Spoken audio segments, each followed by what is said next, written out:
Упс, пак го направих. Този път Хайрокс. Виена, 8 февруари 2026 година. Няма да лъжа, едно от най-трудните ми състезания. Реално какво представлява Хайрокс? Това е тип кросфитърско състезание, което има 8 станции бягане и 8 станции силови упражнения, като те се редуват 1 км бягане с едно силово упражнение, докато не се затворят 8 кръга. Самото състезание коства доста психика.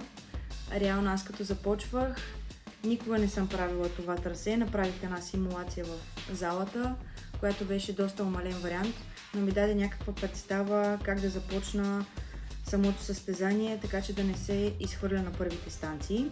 Състезанието беше доста добре организирано. Имахме разпределени групи по 40 човека, като номерата ни бяха написани ей тук на ръката, със стартовото време и поредността на номера.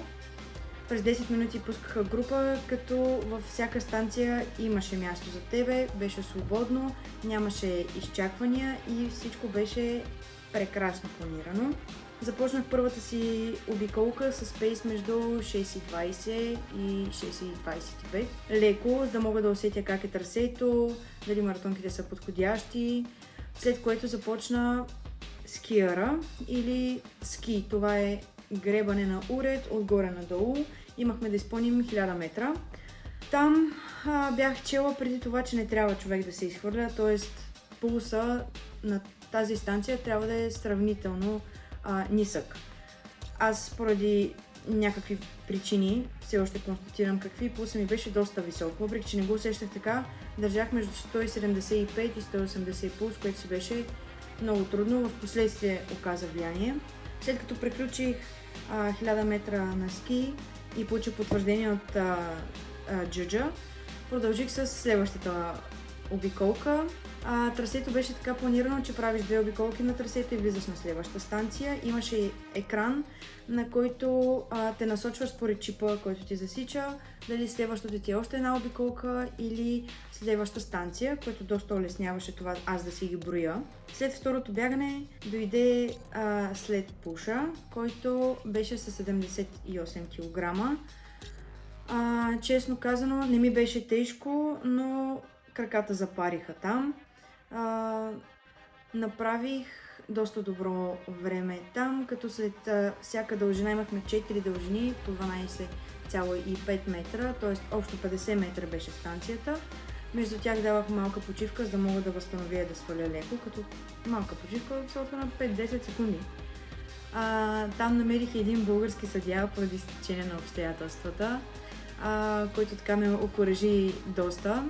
След това следва третото бягане, пак 2 обиколки, след което дойде след пула, което представлява дърпане на шейна с тежести, които бяха 102 кг. Аз не съм малък човек, не съм дребна жена, така че 102 кг не ми бяха тежки. Единственото, което трябваше да се съобразявам е с очертанията и това да не преча на съседа до мен, тъй като имаше наказание. Аз се стараех да нямам наказание, тъй като щеше да ми навреди на реалното време, което гонех. След което, след тази станция имаше много готин фотопункт, на който ти минаваш, има сложена камера със сензор и аз направих ето тази готина снимка, много ме изкефи, не знам откъде събрах сили да скоча, но резултатът си заслужаваше. Следват още 2 обиколки и четвъртата станция.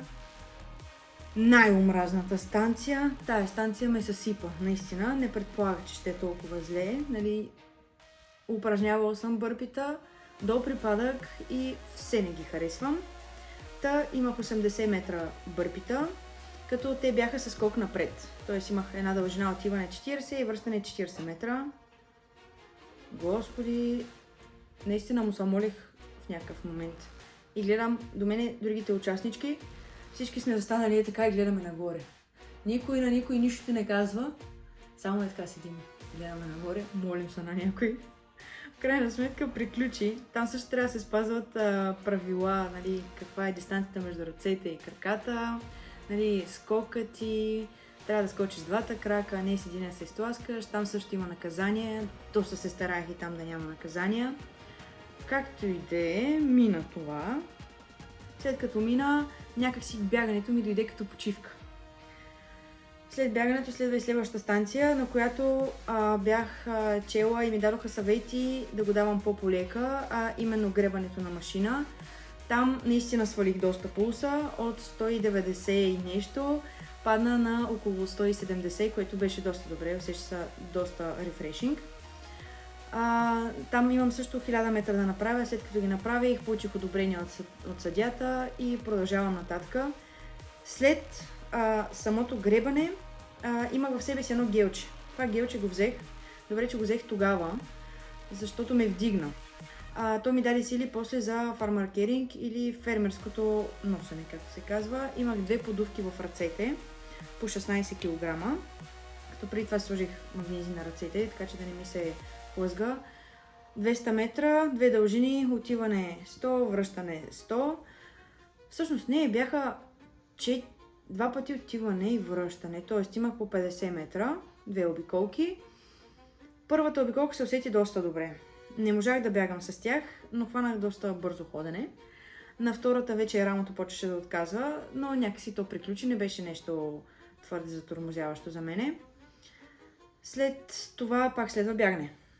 Бягане още 1 км, като се има предвид, че по време на всяко бягане аз минавах през станцията да зареждам с електролити и преди самото състезание зареждах с електролити и въпреки това след това бягане, преди нападите, се усещаха леки крампи.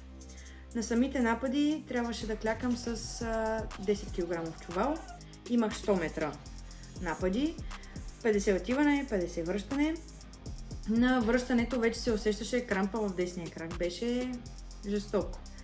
Наистина клякаш и се усеща как всичко се сковава, а щеш, не щеш, продължаваш. Пък аз съм такова говедо, че не се отказвам. Значи и маратона на Злова го изкарах и това го изкарах така. След нападите, те не бяха толкова тежки, правил съм и по-тежки напади, след по-тежки тренировки. Някакси не ме събориха, психически ме подготвиха за последната станция. След нападите, бягането беше най-трудното нещо. Наистина психически тогава бях концентрирана на макс. Бягам и в момента, в който дигам десния крак и усещам как пръстите ми в обувката се сгъват наобратно. Крампира и прасеца и пръстите вътре. Това сефтей ми се случва. Наистина за първи път да крампирам толкова яко. И то само единия крак. Левия нямаше проблем, десния. Викам, сваляме темпото, да изкараме обиколката, защото после следват лоу-боулс. Лоу-боулса, това е станция, в която трябва да клекнеш с топка в ръце, медицинска топка, която хвърляш на 2,70 м. Това ни беше норматива за жените. 4 кг беше топката. Стигнах до станцията. Съдията, който ми се падна, беше много сладък, много подкрепящ. Бях си ги разпределила, 100 лоу-бола имах да направя, правя ги по 10. Защото пулса ми беше страшно висок. Аз се притеснявах, че ще стане твърде висок, ако продължавам или ще се хвана някоя крампа. Нали, вече фатална крампа. Затова реших да си ги разделя. Докато хвана и как се прави точно, нали, то си има си изисквания, нали, колко трябва да клекнеш, под какъв ъгъл, как трябва да хванеш топката. Това са неща, които са специфични, предупреждавате съдиите 1-2 пъти и на третия вече имаш наказание, като аз се стремях пак да нямам наказание, така че да си изкарам максимално чисто време. Почнаха са първите 10, докато разбера колко додолу.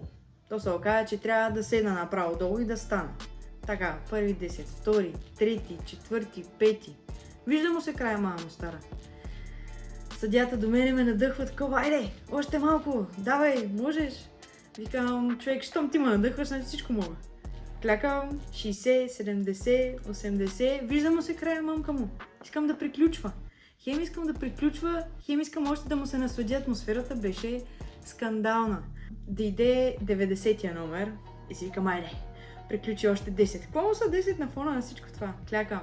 94, 95, 96, 97, 98, 99, 100. Викам, край, приключи, прекрасно. Викам, това ли? Даже се усъмних. Сигурни ли сме? Нещото ни изтървавам, нали? Така ли? Сега ти вика, да, давай, айде, приключи. Дадох му 5 и това беше най-мъчителното ми бягане до финиша. Наистина, едвам добягах до финиша, но събрах последни сили за ето тази снимка, която стана скандална. Ево, просто тези емоции са веднъж. Беше много трудно. Със сигурност беше много трудно.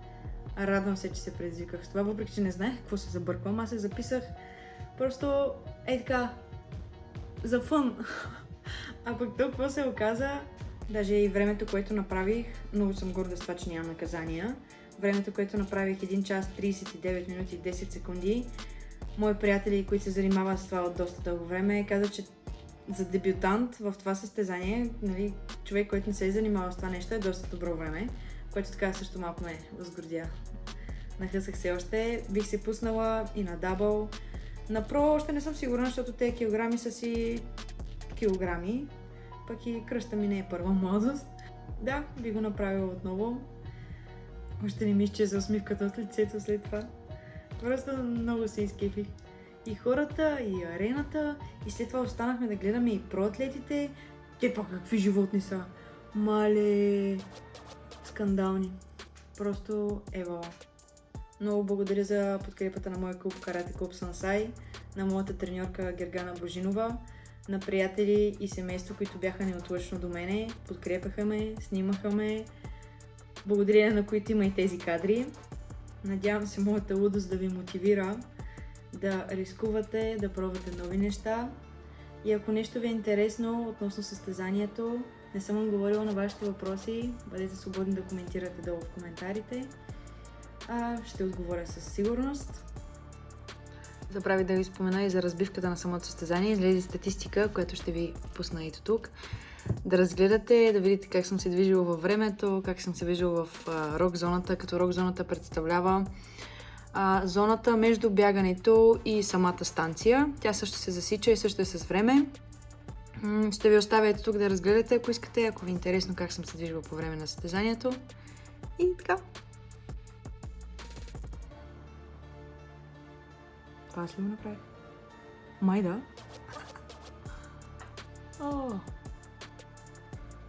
Много трудни неща предстоят, но поне не ми е скучно. Със сигурност. Абонирайте се, ако това съдържание ви харесва. И до скоро с моите приключения. Чао!